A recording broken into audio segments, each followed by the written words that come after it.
So after I made my video on the one that came out on Sunday, where I did the assassin two-man combo video, we'll put a card up here so you can go and click on that video if you have not seen that yet, and you can check that out. But so obviously, you know, I compared I put the assassin together with the diversionist, and it really got me thinking: is the diversionist better than what I originally gave him credit for? Not really. I still don't think he's great, but he's kind of like, how could I put this? He's like ketchup. You know, you don't eat that shit by itself, but when you put it on a burger or a hot dog, it tastes pretty damn good, right? That's the diversionist. When you use him on his own, nah, not good. When you use him in a team, he's all right. So anyway, let's go ahead and let's talk about the diversionist today.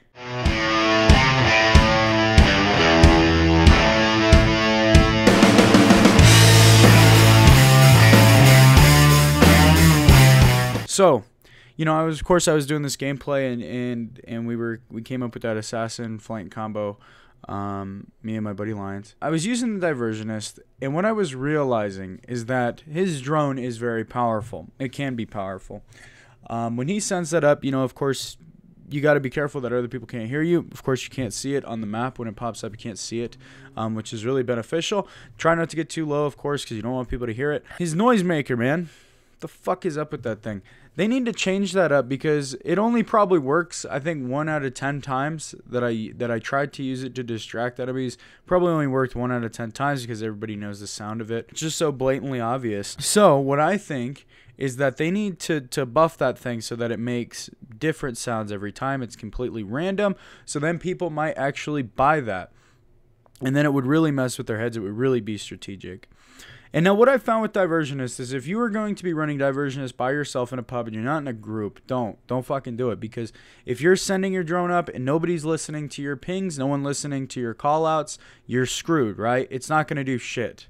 But if you are in a team and you send up that drone and you're making those callouts correctly, and that can be a very valuable asset. Now, you do have to get good with this drone, of course. I mean, you have to be able to figure out how to fly through shit and how to make your noisemaker appear somewhat believable. His playstyle is very defensive, because you don't want to die.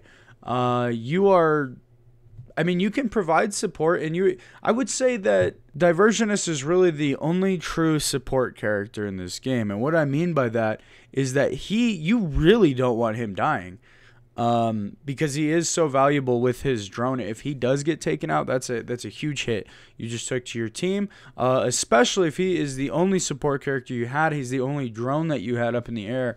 You're kind of fucked, because his entire game style, the only reason you pick Diversionist should be completely selfless. Like, completely selfless reasons. You want to pick it because you want to support your team, not because you want to do good on your own. So going into rank matches, of course, someone is going to have to take the hit and be like, okay, fine, I'll be Diversionist. Because he can't mark people, he's not going to get high points. Probably not going to kill too many people, since you're going to be up in the air most of the time. And I would definitely recommend using the perk, right, that decreases your drone cooldown. You almost have to, because of how valuable it is.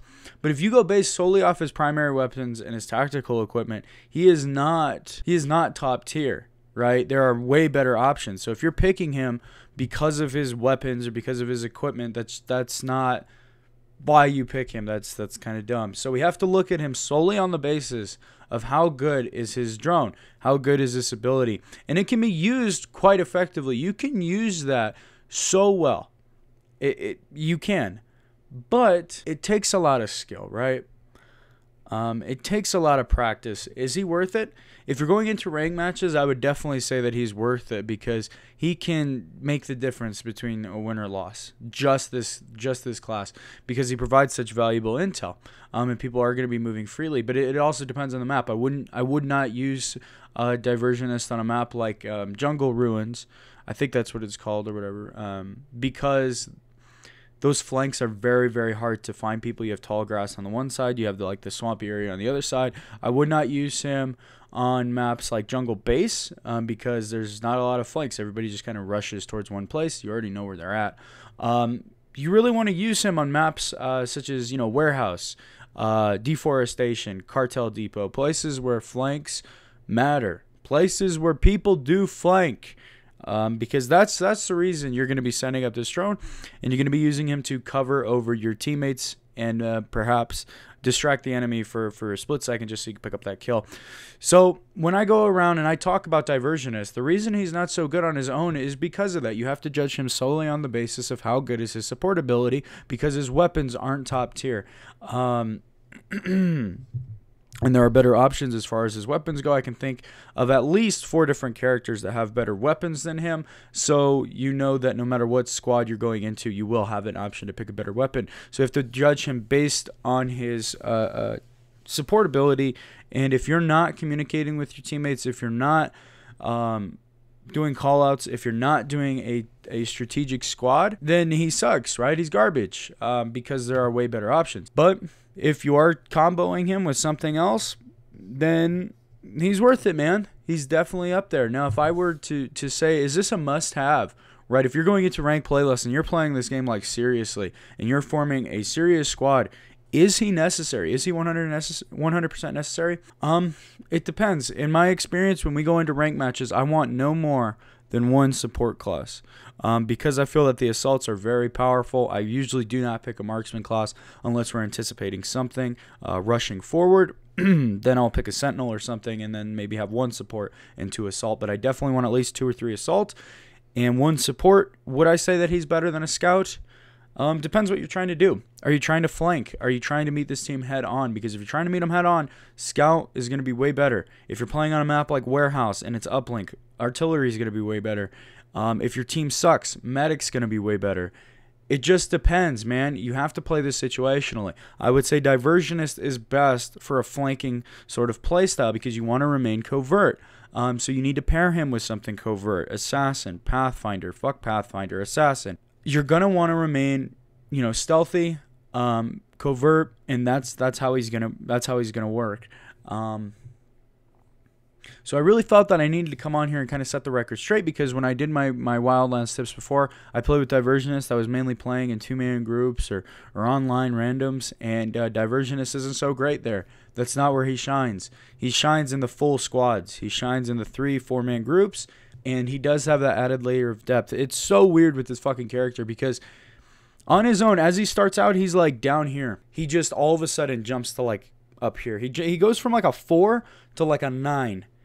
Pretty fucking quickly, and all that matters is 1 or 2 extra people that you're talking with. I wouldn't say he's necessary, but you know, we'll see going into the future, because I am going to be doing more Ghost War strategy videos about full squads and whatnot, and we'll see what we find.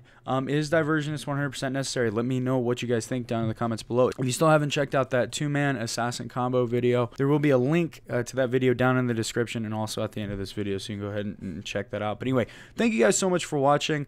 If you have any thoughts, opinions, comments about the video, please drop them down into the comment section below. I would love to have a discussion with you. But anyway, thank you guys for watching. Please subscribe if you are new, and I will see you guys maybe tomorrow.